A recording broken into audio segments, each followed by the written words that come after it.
What's up, everybody? Joe White here, and Bad Blood. WWE is presenting Bad Blood this Saturday in Atlanta. Yes, I'm going to be going to it. I'm sitting behind the stage. Yeah, wow.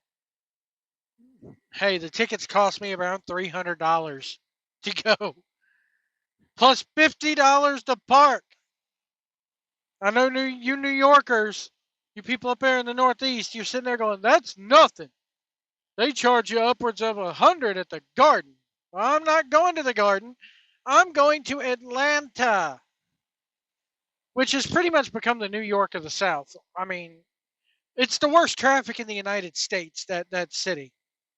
If you're driving a big rig like I do, it's the worst traffic in the United States because all big rigs, unless you're delivering in downtown Atlanta, you have to take the damn Beltway, that damn 285, 485, whatever it is. I think it's 285. 285 that goes around Atlanta. And they're constantly doing construction to it. So it's horrible. It's the worst traffic in the nation. Don't give me New York, because at least New Yorkers know how to push the gas pedal. Don't give me Chicago. Same thing. Washington, D.C. is the same way. L.A., I've driven the 405 in nighttime rush hour and morning rush hour. It is nothing compared to Atlanta because those dumb hillbillies down there don't know how to push the gas pedal. Yeah, says the guy with the southern accent. But anyway, Bad Blood. I'm going. Parking's paid for. Me and the kid, me and my son, taking a father-son trip. It's gonna be great. We're gonna go eat Whataburger in Atlanta, and Lord knows what else. So I will be there. If you spot my ugly ass, if you know what my ugly ass looks like, come up and say hi. Um. Anyway, my predictions for this week's Bad Blood pay-per-view. I'm doing this on Monday morning at around 10:30 Eastern, so I don't know if they're going to add anything to Raw and or SmackDown. I don't or add anything on Raw and or SmackDown for the pay-per-view, I should say. So this is going solely based off of the card so far. Um so yeah, Bad Blood this Saturday, Atlanta, Georgia. And it's the anniversary of Hell in a Cell. The anniversary of Kane's debut. Kane debuted in 97, late 97. So 97, 07, 2007, 2017, 18, 19, 20, 22, 27 years? Is it? That was, yeah. Anyway, Bianca Belair and Jade Cargill are hosting. Whoopee.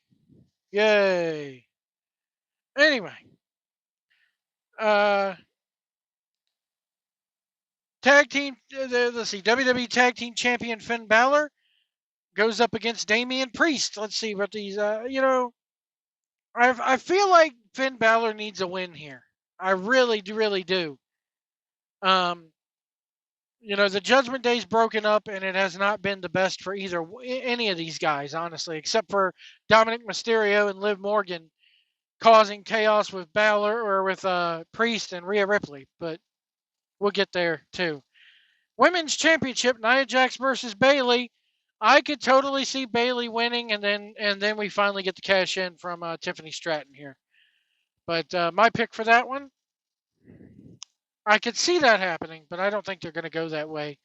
Nia Jax is going to win. Nia Jax retains. Women's champion Liv Morgan versus Rhea Ripley, with Dominic hanging above the ring in a shark cage. A lot of cage gimmicks on this show. What is this, TNA Lockdown? Anyway, um, I think Liv Morgan finds a way to squeak by here. I don't see Liv Morgan losing this title before the Royal Rumble. And also, let's not forget, Tiffany Stratton could cash in on either one of these two. It's not exclusive. That cash in could be for Raw or SmackDown. Just because they're playing it up on SmackDown and teasing it on SmackDown doesn't mean it has to be on SmackDown. She could cash it in on the Raw Women's Champion too.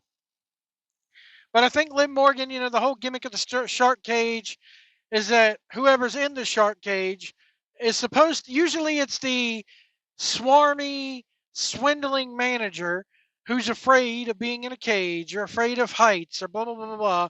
And they carry the brass knuckles or the gold chain or the little piece of tape with the plastic inside of it wrapped up. And they drop it out of the shark cage and into the ring while the ref isn't looking. And then the heel tags the babyface with it, or maybe even the babyface tags the heel. And that's what leads to the finish. But WWE here lately has been anything but traditional. So I think that Liv Morgan still walks away with this one though. Um, Cody Rhodes and Roman Reigns versus Jacob Fatu and Solo Sikoa. You're going to see all kinds of shenanigans in this one. You're going to see Randy Orton run down. You're going to see Kevin Owens running down. You may even see a betrayal of one of those two. They've hinted at that. You're going to see the Tongans run down. You're going to see maybe Paul Heyman come out. I don't know. Paul Heyman should be coming out here. But anyway. As for who wins, I think that Jacob Fatu and Solo win, which leads us into War Games. Maybe they extend the War Games, the betrayal out to War Games. Was it the 97 or 98 War Games where Kurt Hennig betrayed the Four Horsemen?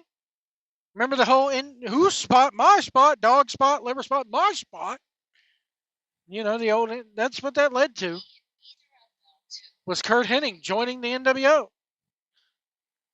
I'm not saying that Randy Orton or Kevin Owens is going to join the Bloodline, but who knows? Who knows? I think Jacob Fatu and Solo squeak out the win here. Hell in a Cell, Drew McIntyre versus CM Punk. This is going to be bloody. This is going to be crazy. I think it's going to be awesome. And I think CM Punk squeaks out the win here. I truly think CM Punk's going to squeak out the win here.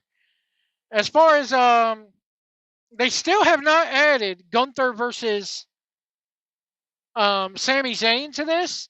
If Gunther versus Sami Zayn does get added, Gunther's winning. They're not going to give Sami Zayn that title. They're not. Maybe they have the match and the Tongans cost Sami Zayn the belt, which leads Sami Zayn going over to SmackDown and joining the OG Bloodline.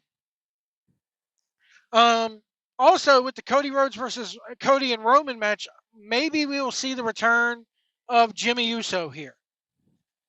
Maybe. To even out the odds. Who knows? Intercontinental title just got won last Monday by Jey Uso, so I don't think we're going to see a defense here on this pay-per-view. U.S. title, I don't think we're going to see a defense of that on the pay-per-view. No tag team titles because Balor's wrestling Priest. But overall, I think it's going to be a fun show. I'm looking forward to spending some time with my boy and going to watch some good old wrestling and chilling out, relaxing. I've been on the road for 5 weeks, guys. 5 weeks straight I've been on the road. I'm tired. And hopefully my company, I'm supposed to be going home Wednesday. Hopefully my company that I drive for does not decide to screw me over. But as long as I'm home by Friday morning, I don't care. I got to get packed, take my son down to Atlanta. Anyway, if you do see a big rig on the road, remember, do not tailgate us. Give us lots of room out here. Let us over if we need to get over. Go the speed limit. If you can't see our mirrors, we can't see you. Go the speed limit in construction zones, too. Don't speed through construction zones. Especially if you're a truck driver, don't speed through construction zones. Those speed limits are set for a reason, and that's another thing. Don't speed through construction zones, but don't slow down either. If a speed limit is 55 miles an hour through a construction zone, go 55. They know the risks. They set those speed limits like they do for a reason. So go the speed limit.